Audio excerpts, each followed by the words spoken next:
Reminds me once, another subject, but I was at a loft center that we had in Auckland, in Newmarket. From Satya was there. And a class of high school girls came in, about 20 of them. They were all about 15 and 16. So I asked them, do you know what it means, chaste? And they all looked at me and they kind of, it sounds like some ancient word. They were sincerely perplexed. Chaste. They were really straining their brains. Something. One of them said, "Is that something from the Middle Ages?"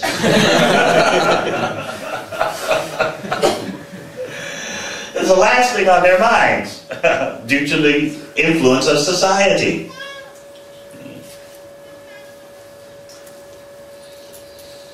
Our young people can tell you that high school is intense. There's so much peer pressure. And you're subject to that when you're a teenager. You're always looking around. What are my fellows doing? What are my peers doing? There's so much pressure on young girls. And so much of that pressure on the young girls to cooperate with the male program comes from the men themselves. I've heard this from so many young devotees.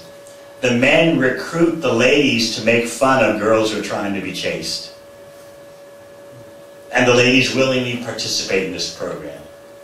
They deride girls who are trying to be chaste. And the men are behind it all. The boys are behind it all. Because the boys want everyone to be wild so the boys can enjoy their senses. So if they see that there's some girl who's trying to maintain her chasteness, the boys tell the girls, and the girls deride that girl. Parents who have their children in school have to be very careful. The main thing, of course, is a strong Krishna-conscious atmosphere at home. So,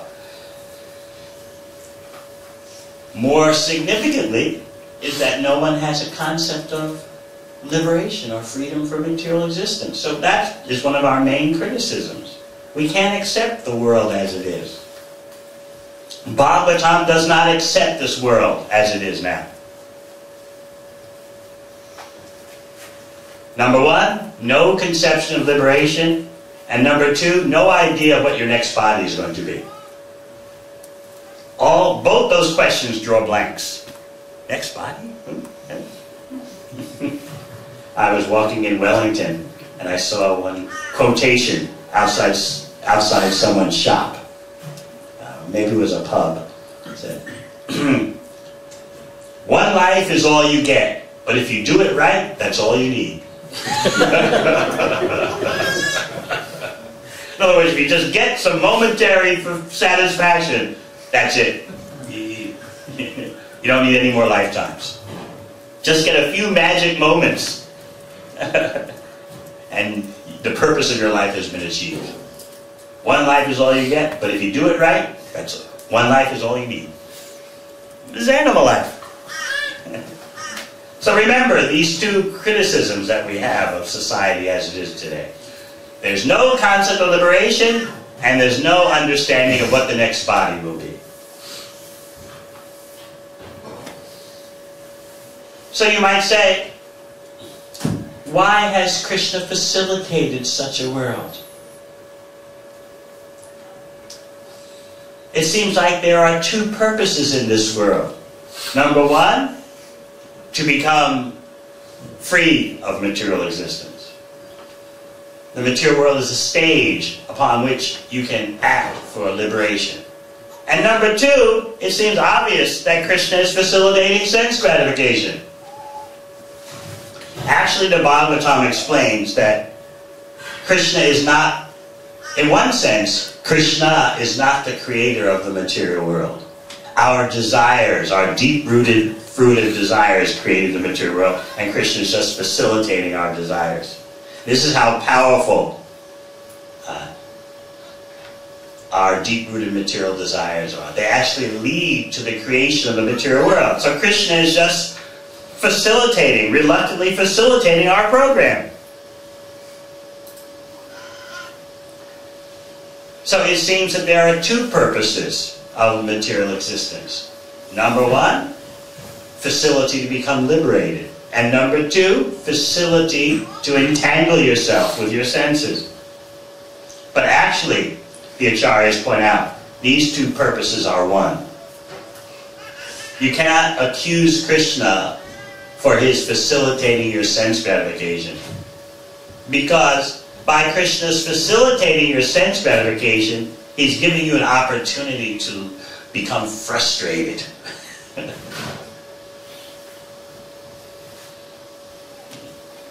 Just like I know one householder devotee, his son's a teenager, and his son was rebelling. And so his son got himself into a little mischief trouble with the police. The son was doing graffiti, and the police caught him. So the police call up the father and tell him, we've got your son here at the police station. He's been doing a bit of mischief, graffiti. So the father just told the police, you can keep him there. And the police understood. He's a good parent. Don't worry, we'll work him over. We'll take care of him. So they saw that the boy has a good parent, so they got on the boy's case. You're not going home tonight. You're staying here. And they really shook the boy up. So they're working in tandem with the parent. Once they saw there's a good parent, there's a parent who cares.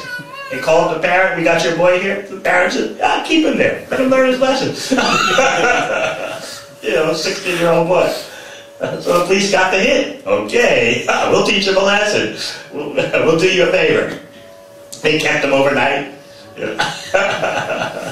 Shook him up. This is what a prison looks like. You want to see? There was actually no harm done to the boy, but he was just shaken up. Similarly, that's what Krishna's material nature does. It actually doesn't harm the spirit soul. It just shakes you up. Of course, you might say, it really shakes you up. But what we're really thinking is, come on, Krishna, just let us enjoy. Let us imitate you in peace and happiness. If Krishna would just let us successfully imitate him, what a nice world this would be.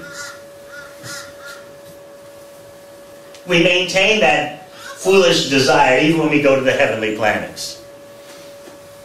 And there's fear in the heavenly planets. There's envy. Don't think that you go to the heavenly planets and you're in